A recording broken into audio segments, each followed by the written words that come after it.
Gravando a aula Fenômenos Psicossomáticos, módulo 11, com a turma 10. Nós vamos pensar um pouco sobre essa palavra.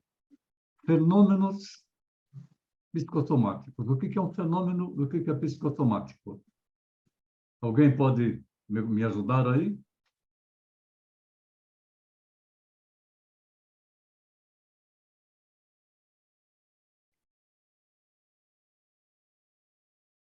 Então, quando se fala em psicossomática, o que é que nós podemos interpretar?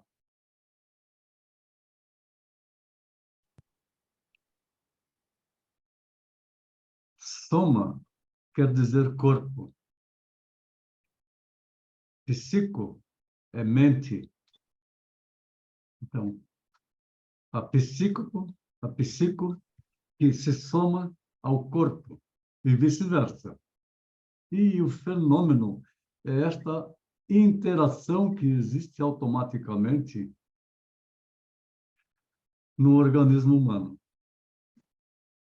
São fenômenos que reagem involuntariamente.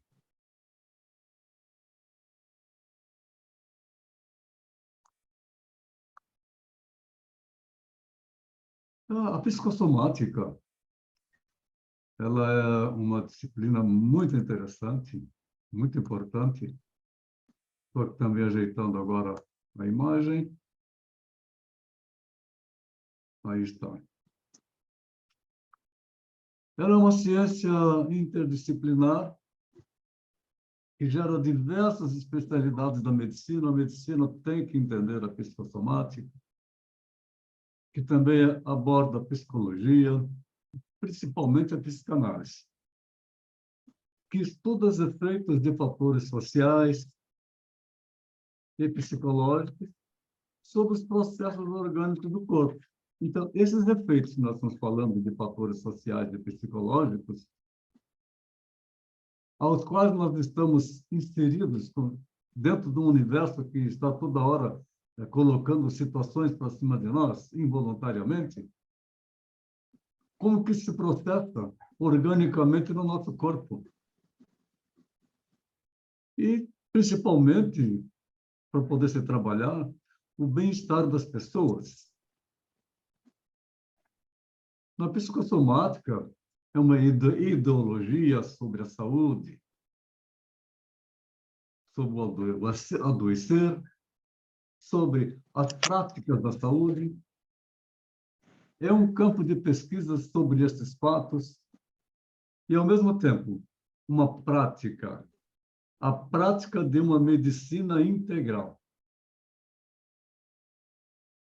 Não é uma medicina feita por um diagnóstico de um DSM ou de um CID-10, do CID-11. E sim, da percepção de algo que pode estar provocando uma determinada situação no organismo. Dores lombares, dores nas pernas, insônia, alergias, rinites, asma, bronquites e tantas outras que aparecem em função de situações emocionais.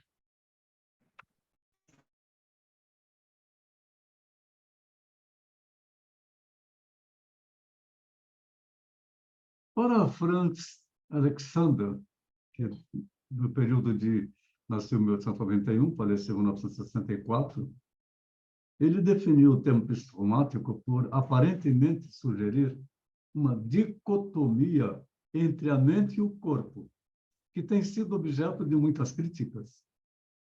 Exatamente porque esta dicotomia que o ponto de vista psicossomático busca evitar. A palavra psicossomática, na visão dos profissionais de saúde, que compreendem o ser humano de forma integral, ela não pode ser compreendida como adjetivo para alguns tipos de sintomas. E também não vamos atribuir tudo à psicossomática. Pois tanto a medicina quanto a psicologia estão percebendo que não existe separação ideal entre mente e o corpo, que transitam nos contextos sociais, familiares, profissionais e relacionais. Como nós já falamos atrás em nossas aulas, a estrutura tripartite do ser humano, corpo, cérebro e mente, mas elas interagem, elas são integradas. Então, minha gente, a psicossomática é uma palavra substantiva que pode ser empregada para qualquer tipo de sintoma, seja ele físico, emocional, psíquico, profissional, relacional, comportamental, social ou familiar. Aí, talvez agora que nós estamos falando aqui desse aspecto amplo de manifestações somatizadas no ser humano, nós possamos voltar e fazer novamente a leitura do Fernão Capelo Gaivota. Agora com uma visão mais ampla do entendimento do que é um meio social, o que ele faz conosco. E quando a gente quer se libertar daquelas condições todas, a dificuldade que a gente passa. E aí é que manifestam, portanto, patologias as mais variadas.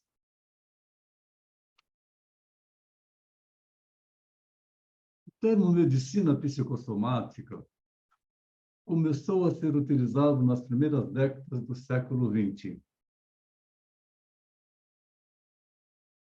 1939, e pode ser considerado uma data da sua consagração, tendo como marco o início das discussões que resultaram na fundação da American Psychosomatic Society, em 1942. Aí começou um processo evolutivo. Franz Alexander, nascido em Ferenc, Gábor,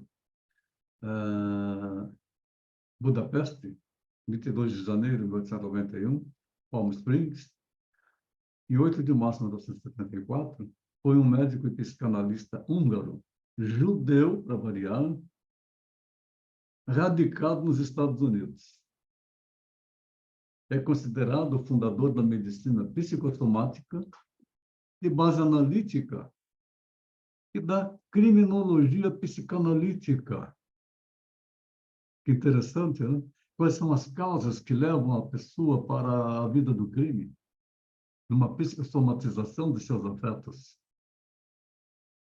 ou do ambiente que ele está inserido, das agressividades pela qual ele é alvo. E daí vamos falar das doenças da vida moderna. Essas se manifestam quando os desajustes do sistema emocional, desajuste do sistema emocional, transformam-se em doenças físicas. E quantas pessoas doentes que procuram fazer tratamento, passam por uma bateria de exames clínicos e não se encontra absolutamente nada. Então, possa consumir medicação e que, num grande número de vezes, poderia ser apenas um placebo, porque é uma somatização. E se ela vai tomar uma medicação achando que aquilo vai fazer bem, aí realmente passa a fazer bem, mesmo que seja placebo. Tomar a presença do Vitor. Boa noite, Vitor. Seja bem-vindo.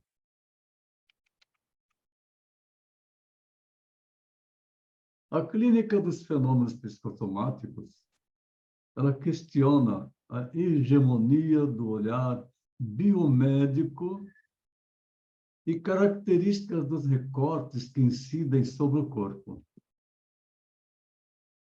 Nós vamos apreciar aqui aspectos do mal-estar na atualidade, a partir da psicopatologia somática e suas interrogações aos saberes e práticas da clínica do psicológico na perspectiva da psicanálise.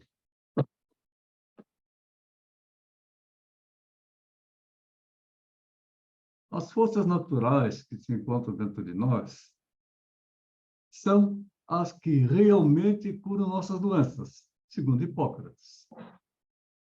Isto é válido realmente, porque são forças naturais que nós temos e que não sabemos utilizá-las.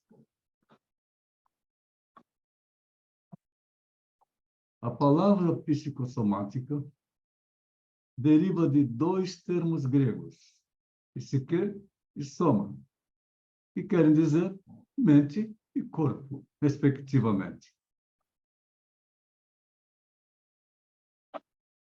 Os fenômenos psicossomáticos constituem uma expressão significativa da clínica psicanalítica na atualidade, a qual mostra as atuais facetas dos modos de subjetivação postos em cena pela psicopatologia somática, evidenciando como o imaginário da época constitui o panorama sintomático dos sofrimentos subjetivos. E quantos sofrimentos subjetivos que as pessoas carregam dentro dela? Difíceis de se livrar, até que comece a tomar consciência de que tudo que está agindo no seu comportamento, no seu desconforto, tudo que está agindo no seu dia, são coisas que, na maioria das vezes, vêm lá do seu passado. E ela vive uma vida que não é dela. Daí que eu já falei com vocês também da frase de Shakespeare: to be or not to be, that is the question. E as pessoas sofrem porque elas não conseguem ser. Então, ser ou não ser, esta é a questão. E como não consegue ser, ela está sempre em conflito. E como está em conflito, o corpo que sofre com tudo isso desenvolve vários tipos de doenças, até câncer.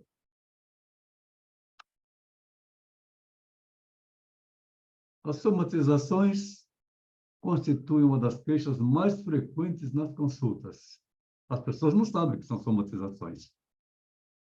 Mas das queixas, nós vamos observar somatizações nas consultas psicanalíticas.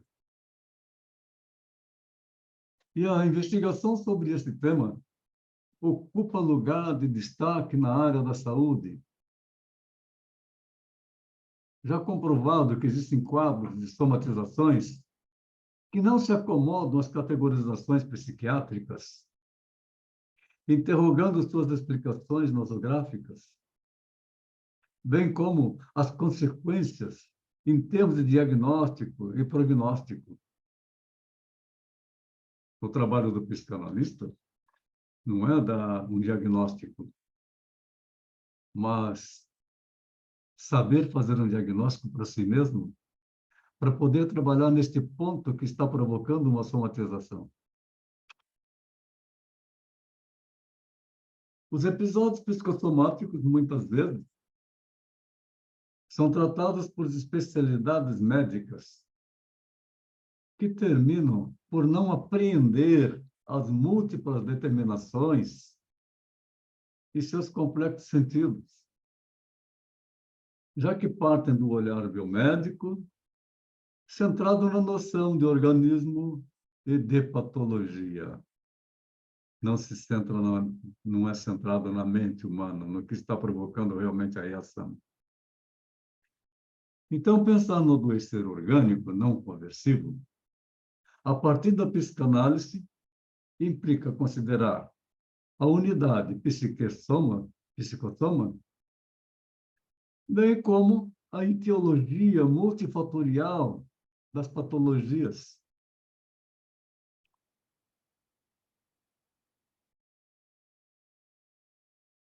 Acolhendo os ruídos do corpo, Freud ressalta a organização hipocondríaca como a retirada do interesse da libido do mundo externo e dos objetos de amor, concentrando-a no órgão que lhe prende a atenção. Anos atrás, eu atendendo uma pessoa que chegou no consultório, vocês estão vendo aí a bombinha, né? Ele tinha 2 bombinhas, uma em cada mão, e pulverizava durante a sessão de análise, numa ansiedade enorme. Determinado momento, em poucas sessões, eu via que ele usava bombinha, eu disse a ele assim, que sabe que vai chegar um momento que você vai esquecer essas bombinhas? Ele nem respondeu.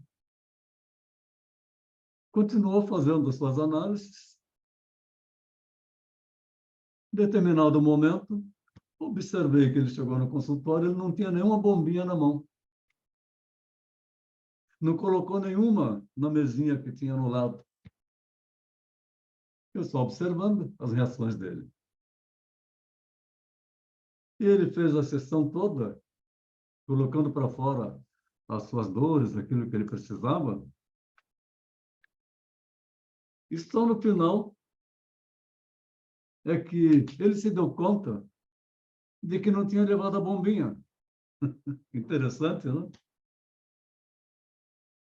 E hoje ele não usa mais. Acabou essa história de usar a bombinha. Era uma somatização muito forte que ele carregava, devido aos seus conflitos do passado.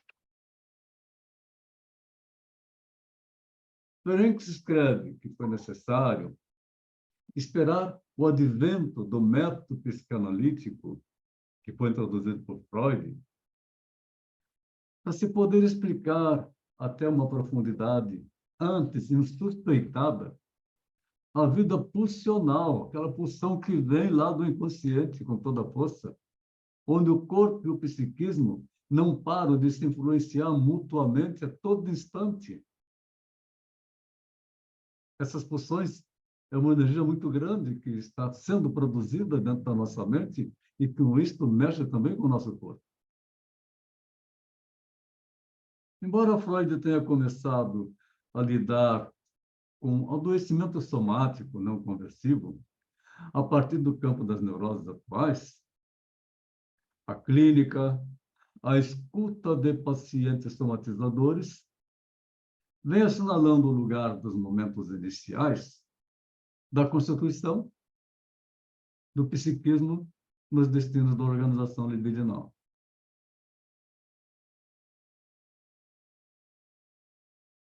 Para Ferenc, a patoneurose, ou seja, patologia neurótica, ou neurose da doença, parece que, em numerosos casos, a libido retirada do mundo externo não é investida no ego como um todo, mas essencialmente no órgão doente ou ferido. Atinge o fígado, atinge o pulmão, atinge as vias respiratórias, provoca alergias, coceiras, e provoca ao nível do ponto doente ou ferido sintomas que nós devemos atribuir a um recrudescimento local da libido.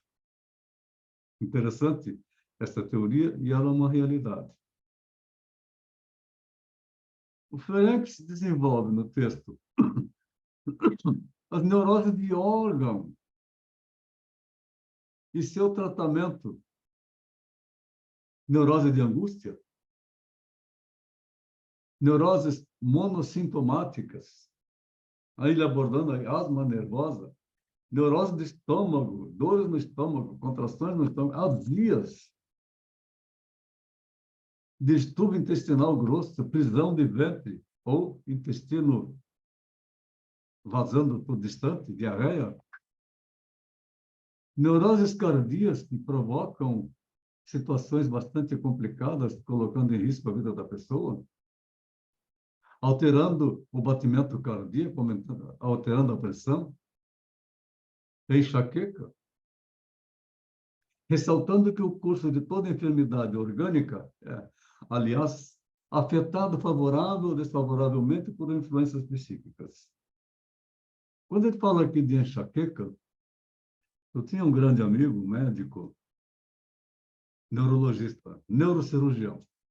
Ele já era uma pessoa já de bem mais idade, ele foi diretor do Hospital Souza Aguiar, no Rio de Janeiro, e num congresso que ele participou, ele apresentou um trabalho de estudo que ele realizou com cerca de 600 mulheres sobre enxaqueca.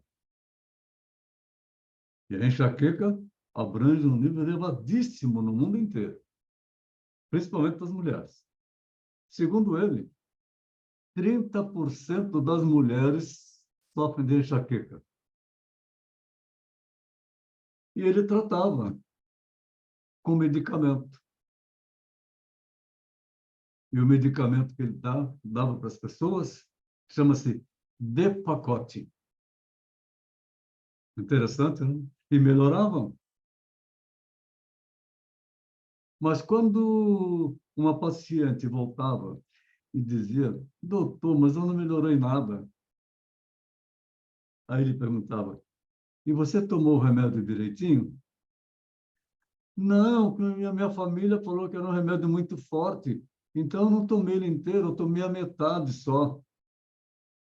Aí ele me dizia, meu amigo Antônio, eu posso curar as pessoas, mas eu não posso curar a ignorância, né? Então, pensar no tratamento de pacientes marcados por um adoecimento somático corresponde a pensar no sofrimento fora dos esquemas de simbolização, no qual o corpo pulsa em dor, uma dor indizível e refratária às intervenções que visam as formações do inconsciente. A psicopatologia somática constitui um campo de desafios da clínica pela não implicação do sujeito em seu sofrer, sendo este figurado pelos destinos de um corpo lesionado e dolorido, e assim pelas prescrições médicas.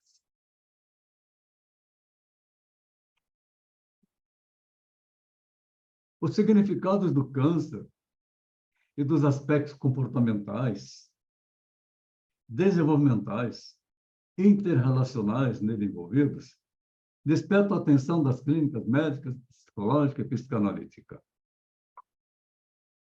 Então, a pessoa ela começa a se sentir mal, ela sente alguma coisa de estranho, aí ela procura um médico, procura lá um especialista, e faz uma série de exames clínicos e não encontra absolutamente nada. E o médico, então, passa remédio, toma esse remédio, que isso vai melhorar. Mas a pessoa, como está no estado neurótico, ela fica pensando naquela doença dela e falando dessa doença com as outras pessoas. E quanto mais ela fala, e quanto mais ela pensa a respeito da doença, mais ela potencializa a doença. Eu pesquiso sobre as características do paciente com câncer, principalmente, da personalidade e da família com câncer, ilumino fenômenos observáveis importantes. Proteção excessiva da mãe, hipersensibilidade afetiva, conflito familiar constante, pouca agressividade, mudanças fugazes de vínculo, entre outras situações que possam ocorrer. Me lembro agora de um professor que eu tive de medicina psicossomática. Ele era médico legista no melhor hospital de São Paulo. Ele mexia com cadáveres o tempo inteiro. E aí ele contando na aula de psicossomática, foi um grande professor de psicossomática para mim, foi feito junto com a Faculdade de Medicina lá em Taubaté, São Paulo. Ele dizendo que como é que ele começou a entender o que era psicossomática. Ele estava num dia de trabalho, tinha vários copos para que ele pudesse abrir, para que ele pudesse elaborar o trabalho dele. E aí o assistente dele disse assim, doutor, sabe quem é o corpo agora que nós temos que fazer uma leitura dele? Que nós temos que abrir para ver o que aconteceu? Não, não sei. Da Dona Maria, aquela que sempre nos serviu aí na lanchonete. Ele não conseguiu fazer o trabalho dele de legista mais, porque ele tinha um vínculo afetivo de amizade com a Dona Maria. Simplesmente não conseguiu. Ele teve que sair e chamar outro para fazer aquela dissecação necessária para chegar a um laudo. Interessante, né? Daí que ele se interessou pela psicosomatização, que ele percebeu o quanto que uma informação que mexeu com a emoção dele fez com que ele ficasse incompetente, incapaz de fazer o trabalho que ele faz normalmente todos os dias.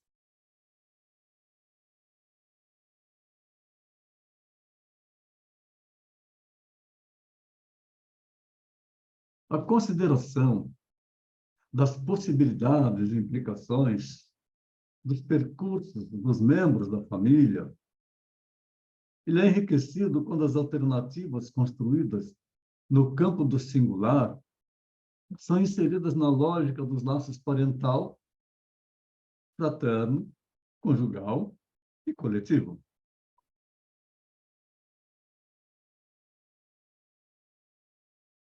As elaborações freudianas do narcisismo assumem lugar fundamental quando lidamos com processos de dor e mal-estar orgânicos,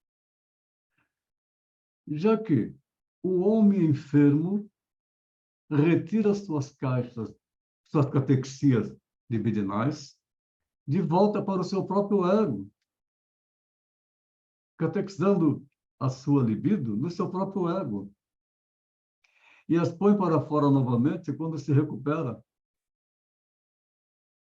Daí que as queixas orgânicas, elas recorrem à ciência para o seu entendimento, porém, apontam para o que resta, o que escapa da apreensão do corpo como carne, abrindo espaços a novos e inusitados entendimentos.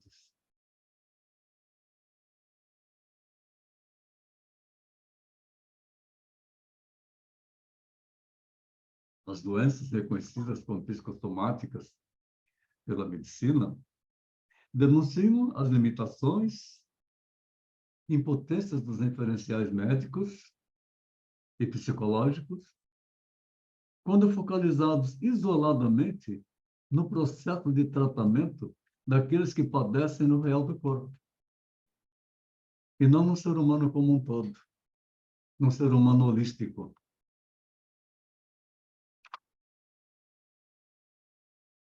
Daí que a importância do trabalho clínico que exercemos visa permitir que o sujeito se posicione frente à doença, falar dela com naturalidade, sem desespero, sem experimentar a autocensura melancólica de aspectos regressivos, expresso na dor impossível da iminência de sua destruição como sujeito.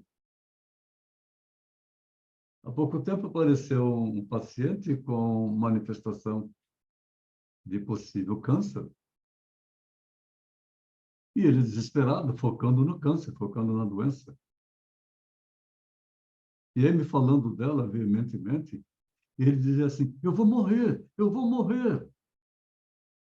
Depois que ele terminou, que ele falou, eu vou morrer várias vezes, eu disse para ele, mas que coisa mais natural que é morrer, eu também vou morrer.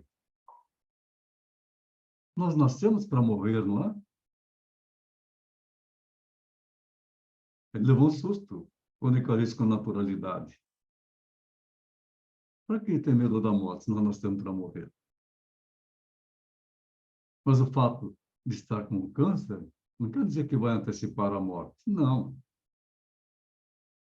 Vamos buscar a causa. E quanto mais você foca no problema, mais ele potencializa. Vamos aceitar. Fiz um exame, eu tenho um câncer em algum lugar. Bom, e agora? O que eu faço? Eu vou parar todas as minhas coisas da vida por causa de um câncer? Eu vou ficar focado somente no tratamento, com o desespero pela possibilidade de morrer mais cedo? Ora, aceitar que isso é uma coisa natural. É uma doença que atinge milhões e milhões de pessoas no mundo inteiro. E por que que eu não vou ter? A Liga Feminina de Combate ao Câncer trabalha muito isso, essa questão da psicossomatização. Elas fazem a campanha delas bastante forte, e elas têm uma frase que diz assim: por que não eu? Elas se unem, trabalham a sua psique e melhoram a questão do tratamento de um câncer no seio, que é tradicional em ter um grande número de mulheres. Daí que a reconstrução da rede simbólica, pela inclusão do corpo biológico, o trabalho psíquico e a elaboração de sintomas psíquicos, se fazem possíveis na construção de uma história suportada pela transferência.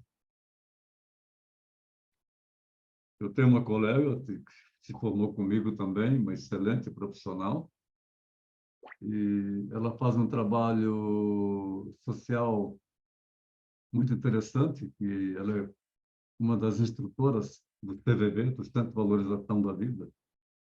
É uma mulher hoje de 70 anos, e aos 65 ela foi diagnosticada com câncer de mama. E ela foi atrás para se tratar disso. Mas junto trabalhamos também a questão da psique.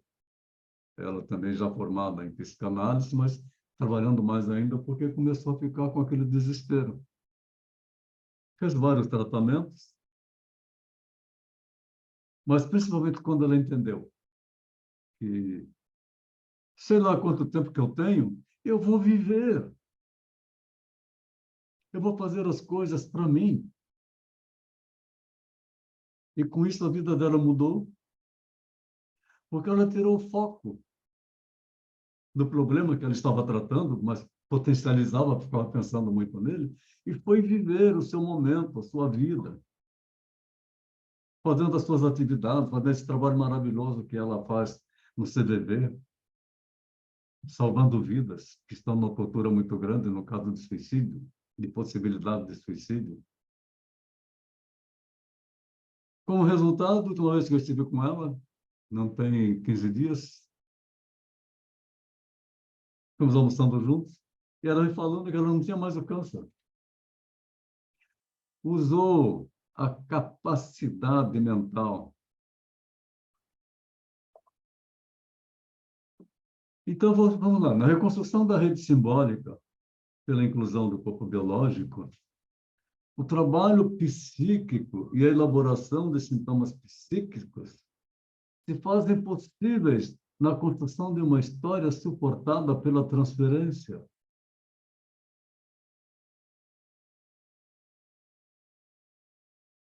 A forte demanda, portador de doenças orgânicas, ao procurar a análise, reside na conquista de um cúmplice a mais para a sua dor. Cúmplice para sentir a dor, que coisa, não? E as pessoas fazem isso naturalmente. O que se pode oferecer a ele são possibilidades de vida com a angústia e com o mal-estar. Possibilidade de repensar a si mesmo, na tentativa de não tornar insuportável a já tão irremediável dor de existir, de acordo com Lacan, grande frase que ele disse, grande visão dele nesse sentido. Não é ficar focando na dor. Viva a sua vida, tem um problema, perdeu um braço, viva sem um braço.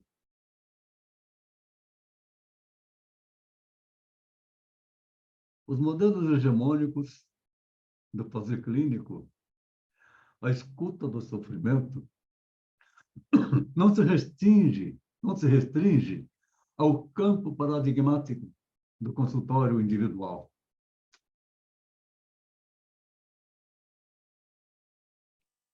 Mas pode constituir outros settings, como em ambulatórios de saúde, ao pé do leito, em enfermarias, nos quais a experiência transferencial possa construir um espaço de continência às queixas, demandas de cura da dor e tomar conta do corpo, assim abrindo horizontes para a passagem da fala sobre a história da doença para a história do doente. A história da medicina psicossomática é paralela à história da humanidade. O adoecer é uma preocupação que acompanha o ser humano desde a antiguidade. Aquelas pessoas que têm uma mania de medicação, hipocondríacas, têm um pavor de adoecer. Criam fobias dentro delas que transformam aquilo numa neurose que, por sua vez, vai provocar algum problema no seu corpo. Os primeiros passos fundamentais para desvincular a doença do pensamento mítico-religioso, olha que isso aqui é um outro troço muito sério também, e favorecer a evolução ética e cultural da medicina, foram dadas através do desenvolvimento da cultura grega. E nós temos grandes exemplos sobre a cultura grega, principalmente também com a mitologia grega. E a expressão maior deste movimento inaugural é Hipócrates. Olha quantos anos atrás. Para quem? Para ele, o homem é uma unidade organizada, sendo o corpo tão somente a sua dimensão funcional. A alma, que para nós é mente, a sua dimensão reguladora. E a doença, o efeito da desorganização desta unidade. Corpo e alma, desorganizados, manifestam doenças.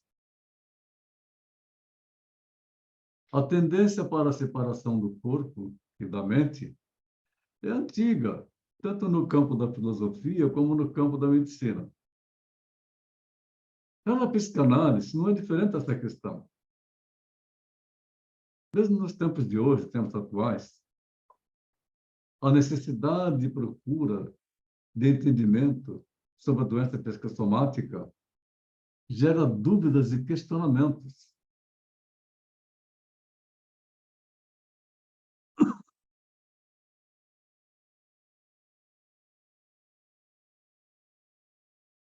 Então, daí que o termo psicossomático ele pode ser usado ao se referir metodologicamente a um tipo de abordagem ao estudar e tratar certos distúrbios do corpo em suas funções. Porém, é mais comum esse termo ser usado em sentido nosológico ou classificatório, referido a um grupo de distúrbios cuja etiologia pode estar relacionada, ao menos em parte, a fatores emocionais. O vocábulo psicossomático tem a sua gênese no grego e pode ser assim entendido: psique, alma e soma, o corpo. Já falamos anteriormente, psicossoma.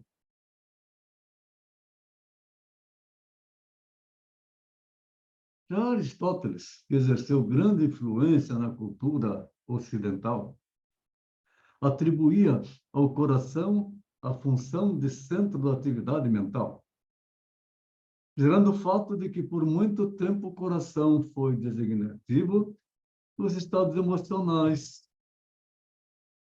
É ao contrário, não é? Porque o estado emocional é provocado na mente e a mente é que provoca, portanto, as alterações no coração. Assim, um coração esgotado era a definição de um estado de estresse pós-traumático. O medo era designado como coração irritadiço. E a ansiedade definida como coração nervoso, entre outros. Não é o coração que é nervoso. São os distúrbios mentais que se tornam nervosos.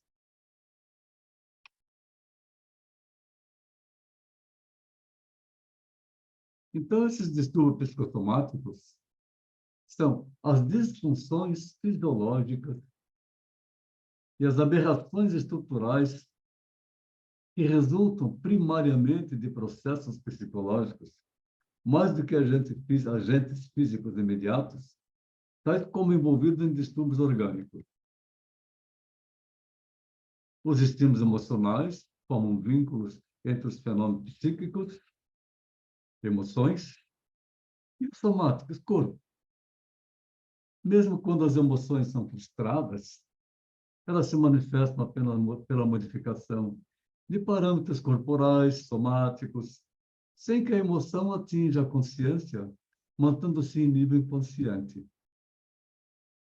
Daí que até hoje nós vivemos uma sociedade doente, cheia de psicossomatização, cheia de psicomanias, fobias.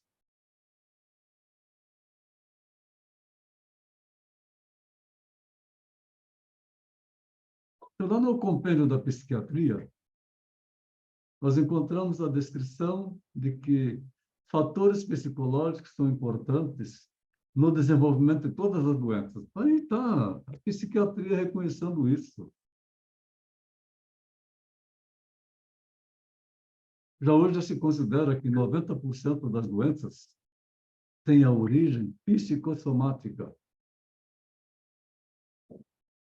Os debates entre estudiosos do assunto recaem sobre a iniciação, o progresso, o agravamento ou a exacerbação de uma doença que as pessoas geralmente exageram na sua doença, ou então na predisposição e reação à doença, variando de acordo com qualquer tipo de doença que possa aparecer no ser humano.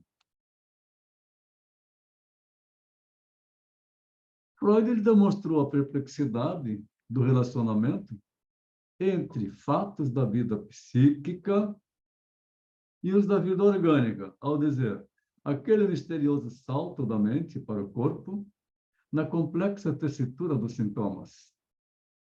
Na simplicidade de Freud, que a pessoa está falando da dor dela, e ela terminou de falar, me conta um pouco mais.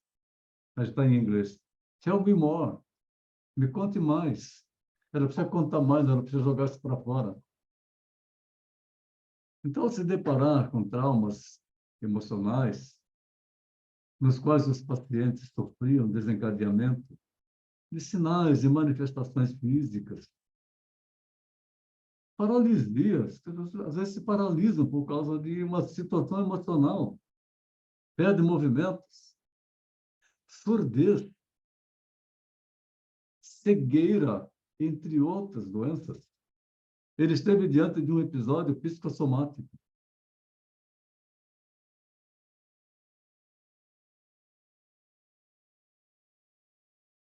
A Ferenc interpretava os sintomas psicossomáticos como sendo reações conversivas à doença.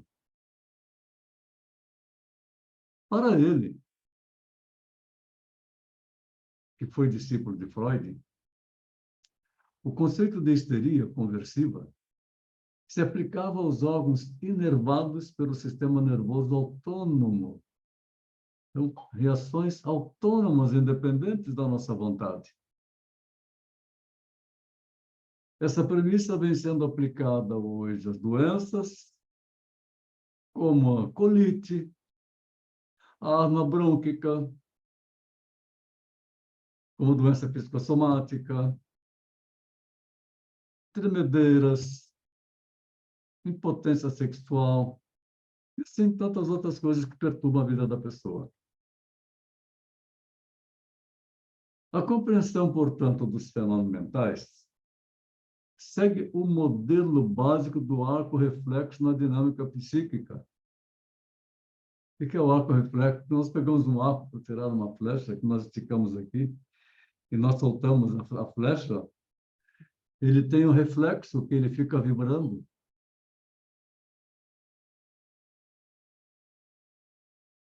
E a história da humanidade narra as crenças sobre a criação do mundo, do homem, dos deuses, seus costumes, através de narrativas, crendices, fatos e mitos. São crenças que, de alguma forma, procuraram explicar as inquietações do ser humano no coletivo. Os mitos vêm acompanhados de mistérios e narrativas imaginárias, acompanhados de rituais e outras formas de suavizar as angústias que perpassam por todas as situações inexplicáveis ou ocultas. Nesse contexto, também a doença era entendida como algo sobrenatural, ligada a potências ocultas, ou entendida dentro de uma postura mítica, misticismo.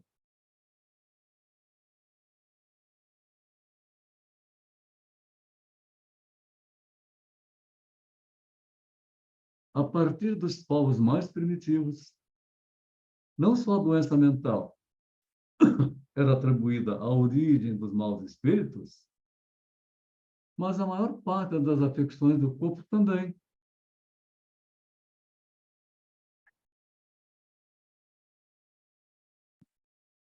As dores, as doenças e os males do corpo e do espírito, na sua origem, eram provindas dos deuses ou de um mundo sobrenatural.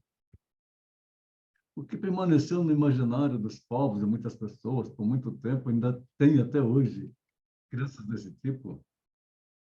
E por muito tempo seguiu sendo atribuído a maior parte das patologias médicas.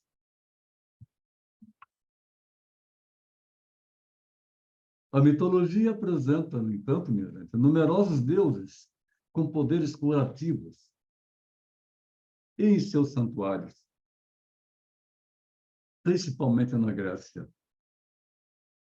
cujos poderes e formas míticas, com rituais, eram capazes de livrar o homem dos malefícios trazidos pelas pestes e pelas doenças em abundância. Já foi Apolo, o deus supremo da medicina, que consagrou a linhagem dos grandes terapeutas.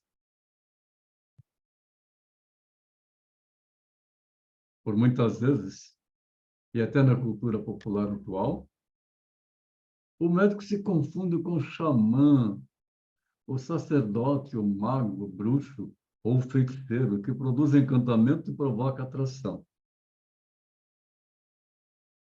Me lembro agora de uma paciente, uma jovem advogada, que depois de 2 sessões de psicanálise, com pontuações que eu fiz com psicoterapia breve, depois ela mandou uma mensagem para mim assim: ô psicanalista mágico, eu saí do consultório ontem que eu não arrumava emprego e hoje eu já estou empregada. O bloqueio estava nela. Que quando saiu com as pontuações realizadas no consultório, ela foi trabalhar isso, entrou na internet e encontrou o que ela queria. Então, quando se fala no xamã, no sacerdote, no mago, algumas vezes também vão dizer que nós somos magos. Nós não somos magos, não. Porque a solução está dentro de cada pessoa. Ela está somatizando. Então, vão acreditar que nós somos homens privilegiados ou mulheres privilegiados, que de forma mais ou menos direta e com capacidades para, além de, conseguem livrar dores, mal-estar e doenças. E de fato ele consegue sim livrar dor, mal-estar e doenças. Uma realidade isso. Nós não somos magos. Nós estamos a desenvolver a prática de saber pontuar um paciente, de atribuir a ele o que ele está fazendo, o que está provocando toda essa situação que ele pode estar vivendo de angústia.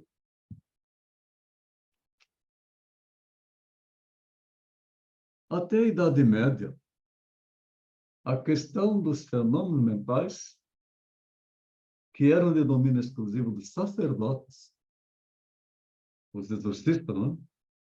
E os males físicos, ficavam a cargo das práticas médicas.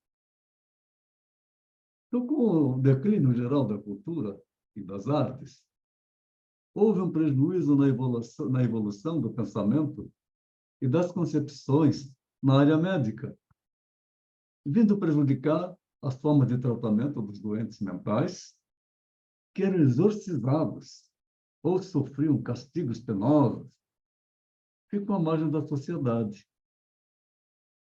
E quanta gente ainda hoje que se tem alguma doença vai procurar centros de macumba e assim por diante, acreditam naquilo. Mas é a escolha deles. Mas foi a partir de Pinel que os doentes mentais deixam de ser tratados com crueldade. Ainda tem lugar que ainda trata com crueldade. Quem assistiu aquele filme Nesse no Limiar da Loucura, viu a crueldade com que aquelas pessoas eram tratadas. E quando ela entrou humanizando um tratamento, quanta coisa se revelou com aquelas pessoas doentes mentais. As doenças mentais passam a ser investigadas em sua etiologia, principalmente depois da descoberta sobre a paralisia cerebral progressiva, que era causada pelo Neurolewis. É Freud que vem descobrir que as reações humanas normais ou patológicas preservam relações de sentido e podem ser compreendidas. As teorias de Freud trazem, portanto, a primeira compreensão global sobre uma enfermidade quando descobre a histeria de conversão.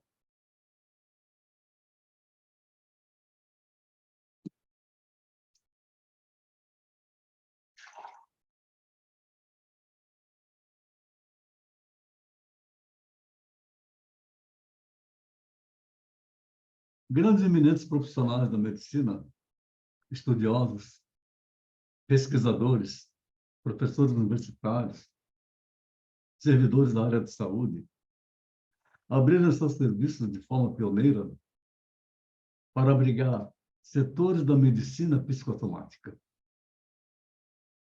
O marco desse movimento, pioneiro no Brasil, está com Juvenal Marcondes, na compreensão psicanalítica de alguns aspectos da atividade médica e com Danilo Perestello, com a sua obra A Psiquiatria Atual, como psicobiológica.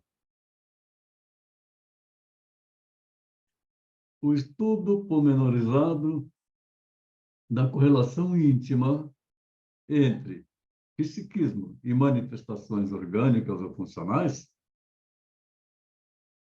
incluindo reações individuais a certas doenças, assim como as implicações pessoais da sua conduta social, motivadas pela doença.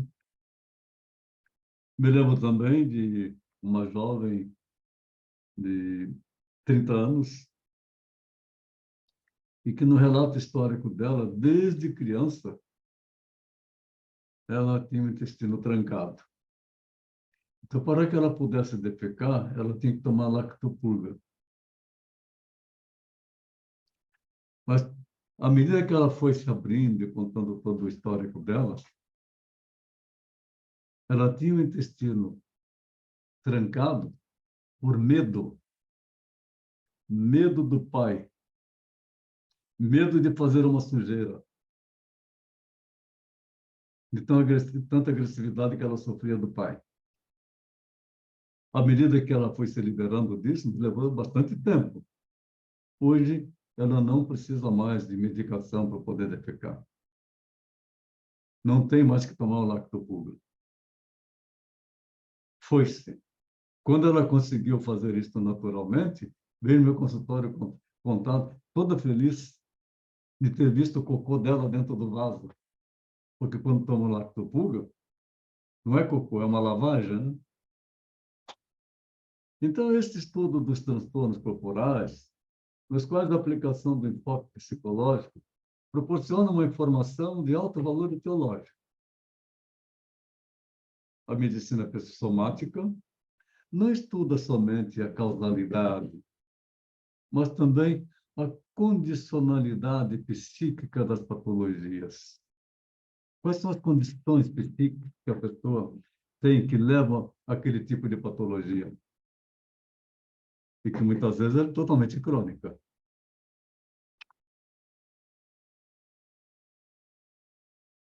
Então, o exame das relações entre a vida mental e a vida biológica conduz à discussão entre a psique e o soma, e entre o cérebro e o pensamento.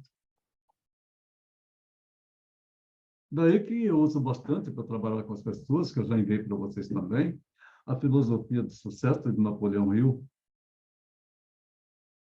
que começa dizendo assim: se você pensa que é um derrotado, você será um derrotado. Se você pensa que é um malogrado, você será um malogrado. Mas, se você pensa que você pode alcançar uma posição melhor para você mesmo na sua própria vida, você precisa se esforçar para isso. E você precisa se dotar de conhecimentos para vencer essas barreiras que você está impondo em você mesmo. E lá no final diz ainda assim: se não quiser a qualquer custo, não vai conseguir nada.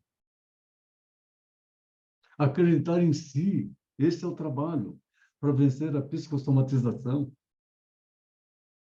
Fazer a pessoa acreditar nela, que ela é capaz, porque ela está somatizando e bloqueando as suas potencialidades. Essas relações dizem respeito à psique e ao soma, o que constitui o campo da psicossomática, esta área que nós também trabalhamos, no que concerne aos efeitos patogênicos de alguns eventos psíquicos sobre a saúde do corpo, o cérebro e o pensamento, o que constitui o campo da neurofisiologia. Puta, que estudar neurofisiologia também, que é bastante interessante, tanto que nós abordamos com bastante profundidade, e vamos abordar ainda mais na frente, as leituras das palavras, as leituras das expressões faciais, a semiologia psicanalítica. A neurofisiologia, no que essencialmente diz respeito à anatomia e à fisiologia do pensamento. Desenvolvendo a prática, basta olhar para a pessoa, nós vamos encontrar um punhado de situações esclarecedoras do que está passando na vida daquela pessoa.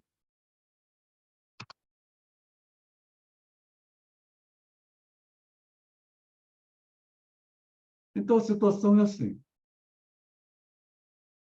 Aí um esquema do cérebro, dividido em duas partes.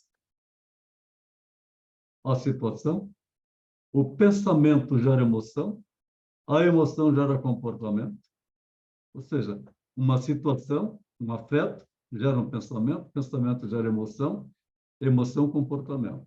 Quando eu falo na inteligência emocional, a gente abrange um pouco mais profundo isso, de uma forma um pouco mais clara, colocando assim, que afeto imediatamente gera uma emoção. Ou seja, uma situação nos provoca uma emoção. A emoção gera pensamento.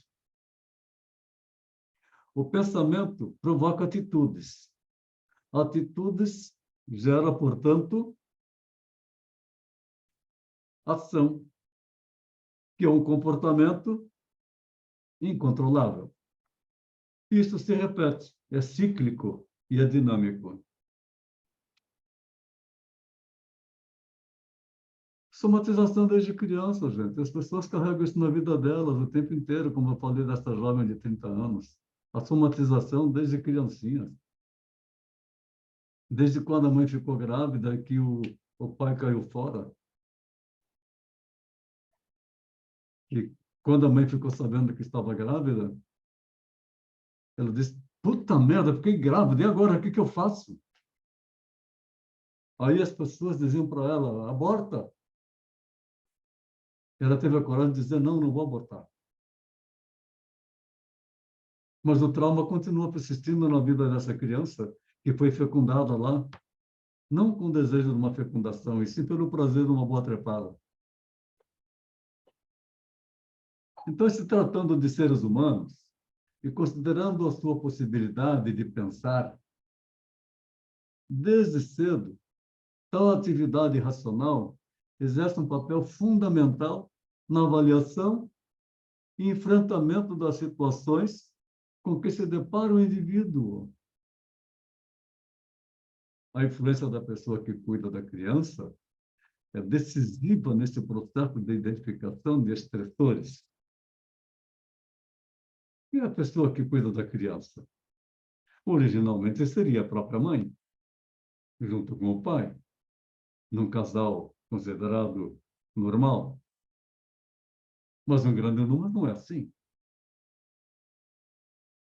As crianças são criadas por avós, deixa com cuidadores, com babás. Então, essa influência da pessoa que cuida da criança, ela é tão decisiva no processo de identificação de estressores e escolha dos modos de enfrentamento de situações as mais variadas.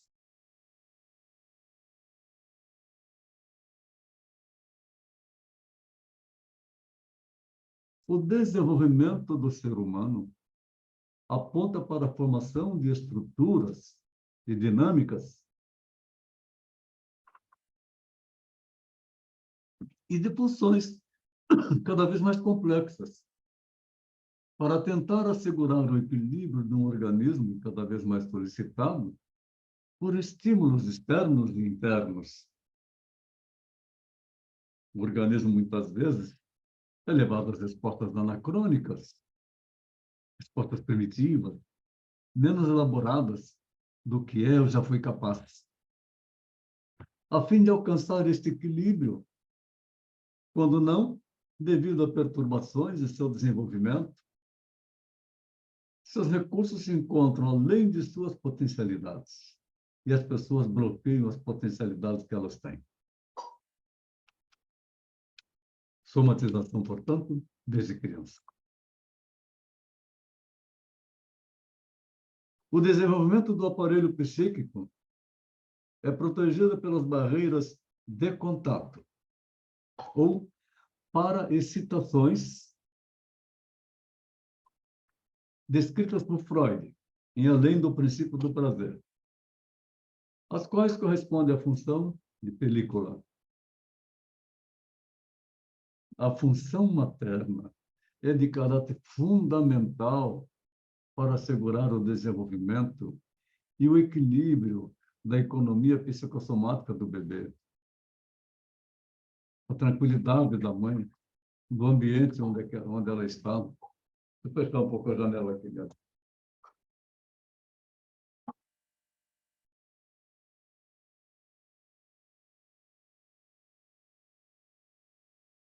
É tão importante isso, mas a maioria das pessoas não tem esse conhecimento.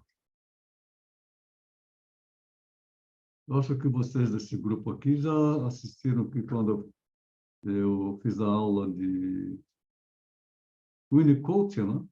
E também eu convidei vocês para assistirem, que tratando-se da psicanálise desde a fecundação. E também muito importante que nós vamos ver lá adiante, quando nós chegarmos no modo de infantes e púberes. E mais adiante ainda na psicanálise genética, que tem uma influência muito grande no bem-estar da pessoa adulta. Salientando mais uma vez a importância materna.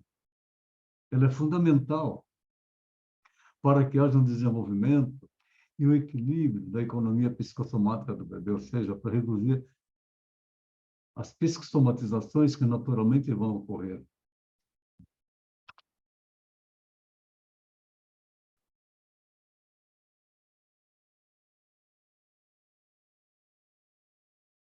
Então, dentro de um mundo imanente, o que nós encontramos na vida da pessoa, no eu? Agressões psicológicas, agressões físicas de todos os tipos. É aquela mãe que diz para a criança assim: eu estou com seu pai por sua causa. Se você não tivesse nascido, eu já tinha largado dele há muito tempo. Atribuindo a responsabilidade dela para uma criança, que aquilo fica incomodando e fica afetando o desenvolvimento psicológico da criança. Ou aquela mãe que diz assim: o seu pai só ficou comigo por sua causa. Ele não me amava. Mas como você nasceu, ele assumiu. Então, eu deixei de ser feliz também por sua causa, atribuindo à criança a culpa. E o sofrimento é tão grande na vida adulta, eu tratando hoje de uma mulher de 41 anos de idade, agora que ela entendeu o quanto que ela carregou dentro da vida dela das agressões psicológicas, das agressões físicas do pai, que batia com uma cinta e não queria que ela chorasse, judiava e a mãe nada fazia. As agressões que existem entre os pais dela, as agressões verbais, aquelas agressões de quebrar tudo, pessoas doentes, mentais, que quando saem fora da casinha, querem agredir, então quebrava tudo que tinha dentro de casa. Ela um dia desse conversando comigo, que ela começou a contar isto, ela ouvia o barulho das coisas quebrando, ela chorava desesperadamente, porque ela era uma pequenininha, que ouvia aquilo, ela tinha medo daquilo. Daí, o eu, agressões físicas no eu, afeta o ego, o ego, o ego, o ego, e assim por diante. Agressões psicológicas, desestruturando a pessoa. O aparelho psíquico, ele exerce uma função essencial de assimilação e elaboração dos estímulos provenientes da realidade externa. Mas também os estímulos internos, as pulsões. O aparelho psíquico traz em sua constituição e no seu funcionamento as marcas das experiências e vivências com outro humano que o instituíram, seus pais. Marcas de satisfação e de frustração, de dor e de prazer, de amor e de ódio, ao mesmo tempo que ama, odeia. As relações com seus semelhantes nos primórdios da vida, quando perturbadas, constituem um elemento potencial de instabilidades do funcionamento psicossomático.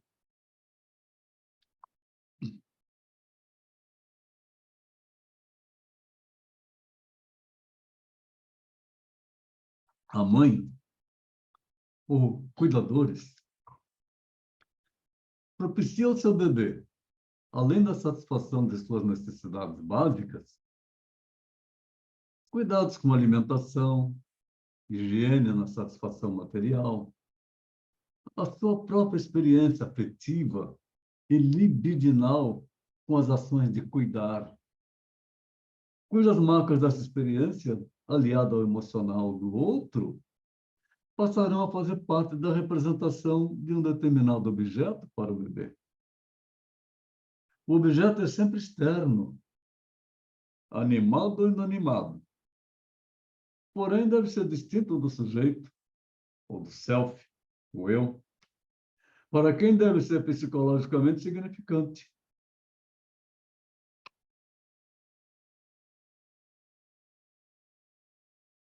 O investimento objetal significa investimento da representação mental de outra pessoa com pulsões, ou energia libidinal, ou energia agressiva,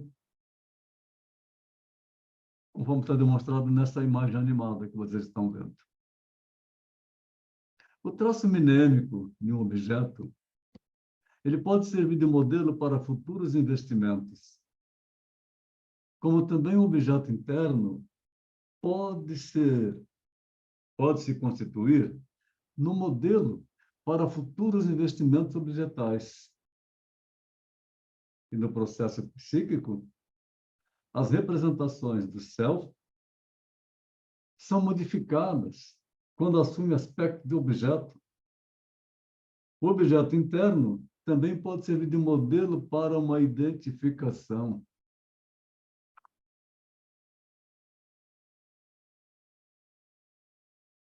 Na esfera somática, esse organizador viabiliza o funcionamento diacrítico sensorial devido à mielinização quase completa das vias neuronais,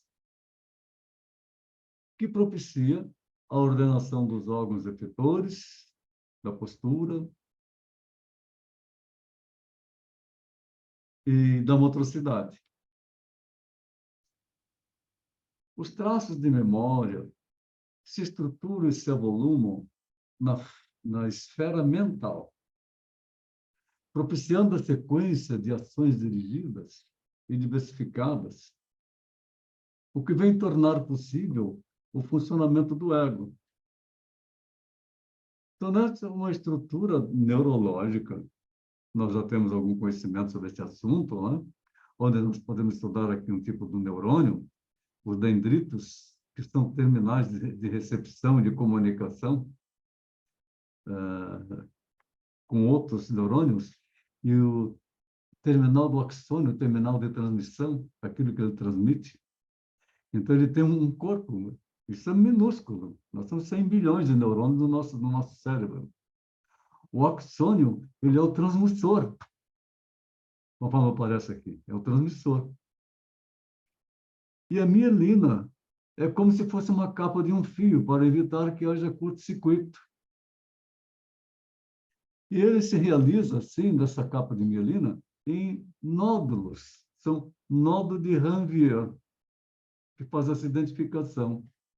Então, quando é afetado por algum motivo, aqui que esta capinha, bainha de mielina, ela fica insuficiente ou ela não se realiza, então provoca transtornos terríveis na estrutura mental da pessoa. O desenvolvimento e maturação do aparelho congênito no plano da organização psíquica permitirá uma descarga de tensão afetiva de forma intencional e dirigida, promovendo meios de satisfação das necessidades e o equilíbrio psicossomático pela diminuição do nível de tensão psíquica.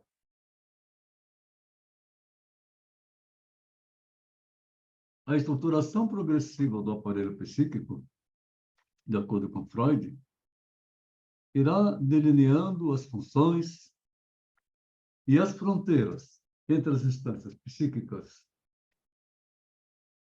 do id, do ego e do mundo exterior, como também na questão do eu e do não eu.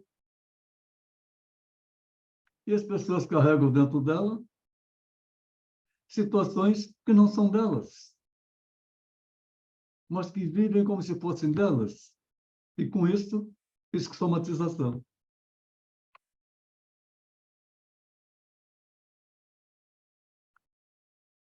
Opa, gente. Brincando até, está me deixando louco, né? É tanta coisa. Aqui está até quinta, não é? Até amanhã, tá? Boa noite, eu vou interromper aqui os slides para que a gente possa conversar. Quando a gente vê esse quadro aqui, eu gosto de usar muito sobre o Chaves e o Kiko, é que a gente vê as reações que ocorrem com as pessoas, as somatizações, as expressões de medo, as expressões de loucura de cada um, e como que isso afeta a vida das pessoas. Ok. Retirei os slides. Vamos lá, seus comentários. E aí, Vitor Hugo? Tá bom, meu amigo? Bem acomodado aí, que ótimo. Tudo Lídia, certo, tudo tudo bem, certo. Lídia? Pode falar, Vitor. Boa noite, tudo bom? Como está o senhor? Boa noite. Eu estou ótimo, felizmente. E você? Tudo certo? Que ótimo! Nossa, que aula espetacular! Como ela nos traz um conhecimento que a gente faz o dia a dia e não se percebe, não é? Vou Uhum. contar um episódio que estava acontecendo comigo dessa somatização. Eu estava com dor na minha perna, ouvindo a aula. Eu falei assim, não, isso aqui é porque eu estava tensa. Continuei ouvindo a aula, eu estou sem a dor. Ou seja, realmente é somatização muito das coisas da gente. Sim, Que sim. interessante. Uhum. Legal, Lídia. E que ocorre inconscientemente, não? É inconsciente, exato. Muito obrigado do seu depoimento. Você quer falar, Vitor? Hoje não? Está numa boa? Legal. Cris, quer falar alguma coisa, Cris? Tem que falar, né, professor? Eu sempre digo assim que esse conteúdo assim da psicossomática, ela é o que mais se percebe, né, quando tu inicia o estudo da psicanálise, assim. Desde que eu fazia análise com a Mari, até, tipo assim, quanta coisa eu percebi, né, e quando a gente se torna consciente desse processo, então, tu se torna é como aquele mago, então, tipo, tudo, as coisas melhoram, né? Então, eu auto me, como é que eu posso dizer a palavra? Quando eu sinto, que nem a colega falou que estava sentindo uma dor, né? Mas assim, tipo, eu logo penso, tá, mas o que está acontecendo, né? Aquela coisa de falar com aquela dor, ou falar com aquilo, né? Falando sobre mim mesma, né? Então, como a Aham. gente percebe como, como a psicanálise nos ajuda nesse assunto. E se torna, tipo assim, se torna uma pessoa melhor, né? Tipo assim, não, a gente não tem mais muitas dores, não tem aquele intestino preso, né? Como tu colocou o É. exemplo, que também era um dos meus problemas, né? Então, tá tudo bem. Pressão arterial se controla. É bem isso aí. Muito obrigado também da sua participação. Mari, falou alguma coisa, Mari? Eu estava lembrando o início da minha conversa. Eu estava bem e, de repente, vi uma notícia que houve o bloqueio da rodovia em Campo Grande e logo liguei os pontos que a minha mãe teria que passar por lá no dia de hoje, né? O que aconteceu? Essa parte muito incontrolável, por mais que nós buscamos ter uma autonomia sobre as nossas emoções, mas ela, né, tiro sai pela culatra. Aham. Então, o que Sim. aconteceu? Liberou a quantidade de cortisol na corrente sanguínea e eu fiquei ligada no 220. Ou seja, eu não sentia medo nem preocupação, porque ela estava no hotel, estava tudo bem, e o dia seguinte ia se resolver, mas no momento que eu vi a notícia tão rápido, né? E Aham. eu já aumentou a dosagem de cortisol na corrente sanguínea, que é a forma que o córtex cerebral faz, né, para nos proteger do perigo iminente. E aí eu perdi o sono. O que eu fiz? Eu busquei controlar digamos, essa emoção. Então, era uma ansiedade inconsciente, porque eu nem sentia ansiedade, eu estava bem, só não dormia. É o alerta, né? Que foi ligado ao alerta. Então, o que eu fiz? Eu fiz uma meditação e respirei profundamente, e aí eu consegui dormir. Então, nós temos eu aprender a lidar com Sim. essas emoções nossas que acontecem assim Aham. repentinamente, né? O que me chamou a atenção sobre, eu até anotei aqui, aquela parte do coração, da pulsão, né, do coração que pulsa, é o primeiro órgão, né, que nasce, não, do ser humano, que é o primeiro que vem é o coração, né, que ele começa a pulsar, e numa leitura, esses dias me chamou a atenção, o coração, ele não tem ele nunca vai ter câncer, né? É o único órgão que não terá câncer, né? É muito, muito interessante isso, porque ele Interessante. é a pulsão toda, né? Ele é o motor, né? É a vida, A primeira pulsação é o motor, é a vida. sim. E logo em seguida É, que começa a a vida formar essa existe, estrutura. a vida, Sim, a vida só existe a partir dele, né? sim, a partir Uhum. dele. E logo em seguida começa a formar as estruturas nervosas em direção no formato da cabeça do feto, futuro cérebro. Mas as emoções já estão ali, porque existe Sim. uma herança genética celular, né? Nas células. É, Nas a células do transgeracionalidade. espermatozoide do óvulo da mãe. Uhum. É fantástico, não é? Fantástico isso, É impressionante. fantástico. Ok. Cléia, Antônio, eu vou colocar, pode falar. só quer colocar não é uma regrinha, é uma regrinha, mas ao mesmo tempo eles tem nos livros, né? Que eu trouxe como uma decoreba para mim, que é assim, né? Então, a mente controla a emoção, que controla o corpo, que gera uma ação e, por fim, uma consequência.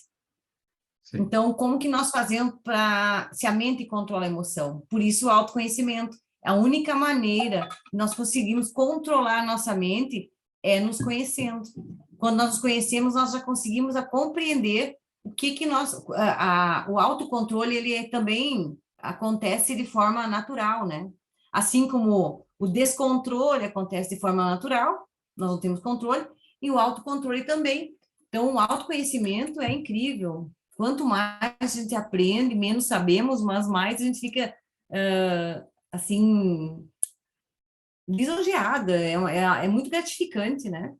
Saber que a gente, a partir do momento que tu consegue controlar a tua emoção, controlar a tua mente, você conhecendo tuas emoções, lógico, primeiro temos que conhecer nossas emoções, entender cada uma delas, entender por que a raiva vem, por que o medo está aí, né? Porque é muito ilusório. Então, quando conseguimos entender, nós temos o autocontrole, né? sim. Mas para chegar nesse autocontrole, nós trabalhamos o tempo todo aqui no nosso curso, mostrando a importância da linguística, né? Sim, E com coisas simples. é. Anel do Rei. É uma história, a pessoa grava, Anel do Rei. A Essa música aí do tá Lulu gravada na minha Santos, mente. né? A música do Lulu Santos, Como uma Onda no Mar. Nada do que foi será, do jeito que já foi um dia. Uhum. Tudo passa, tudo sempre passará. Introjetando esta linguagem, que é a linguística que nós estamos produzindo, contra efeitos emocionais que estão produzindo outros pensamentos. E quando a pessoa passa a acreditar que isto funciona, funciona mesmo. São coisas simples que estão na nossa cara, né? A É. música, para usar nesse sentido, é muito boa. Tem músicas antigas que expressavam a dor das pessoas naquela época, do momento que viviam.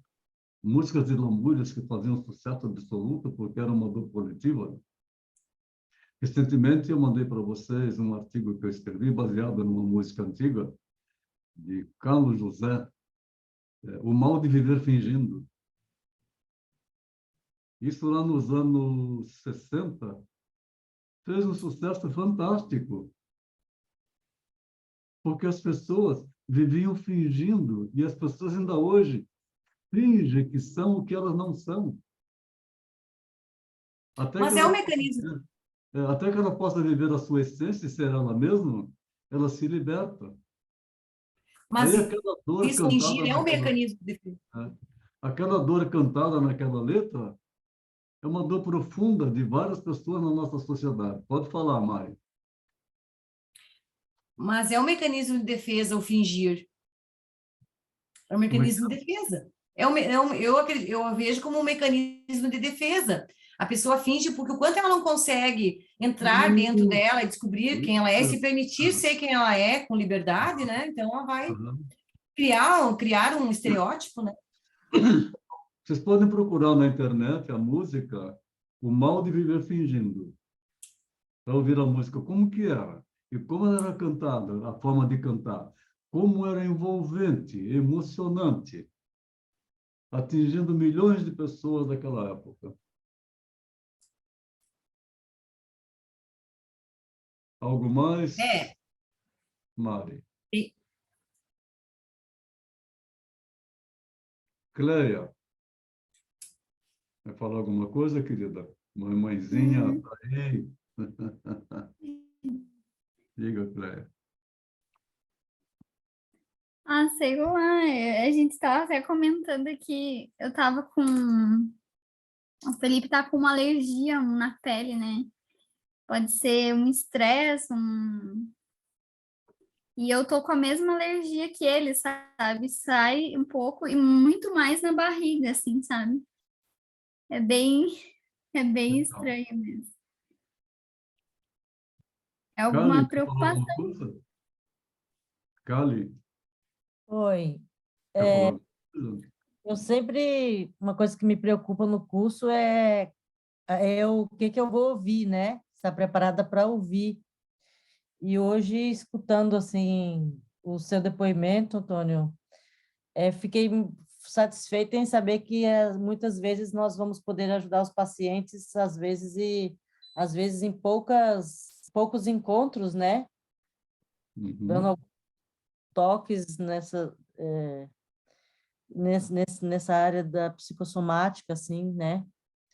Que a nossa profissão vai nos permitir atualizar, atuar nessa área que é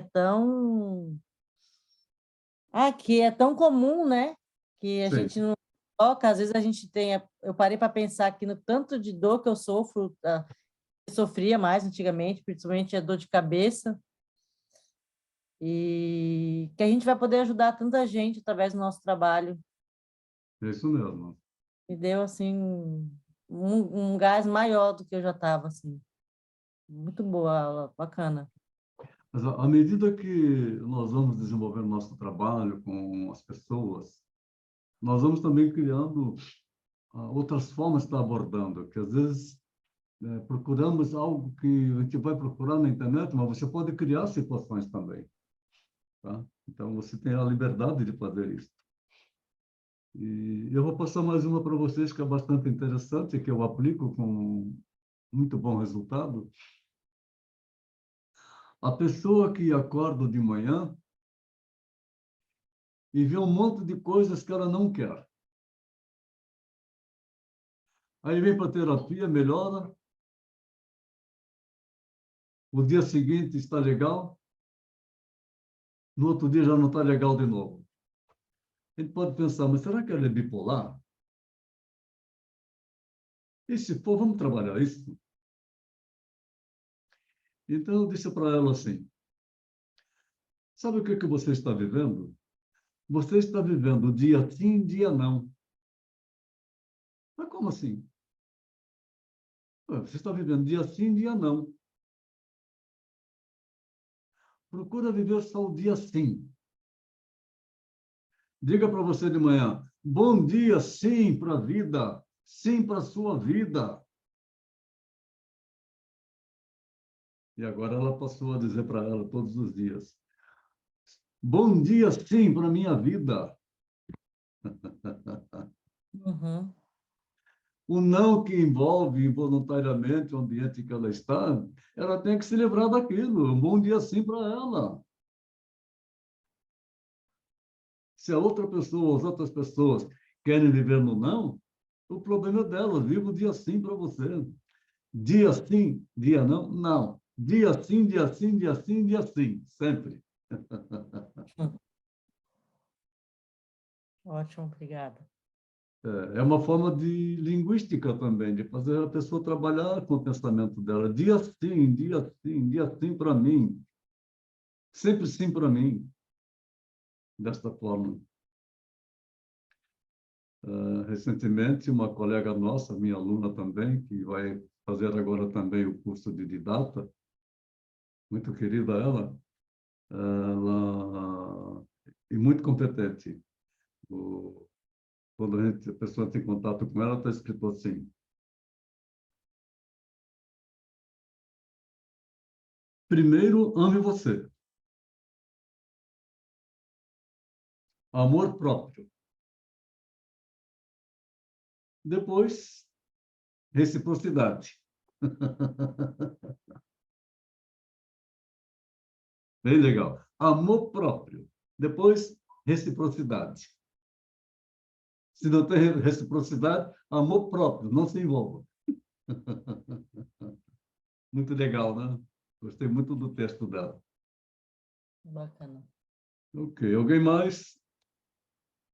Então, é amanhã que vai ter a próxima É aula? amanhã. É amanhã. Tá. Ok, então, fechamos? Sim. Ótima Sim. noite. Boa noite, todo Uma mundo. noite, sim. Uma boa noite, sim. E um Boa bom noite, Uma boa dia, noite, sim. sim, sim. para todos Boa noite para nós. todo mundo. Tem cortisona, doença minha.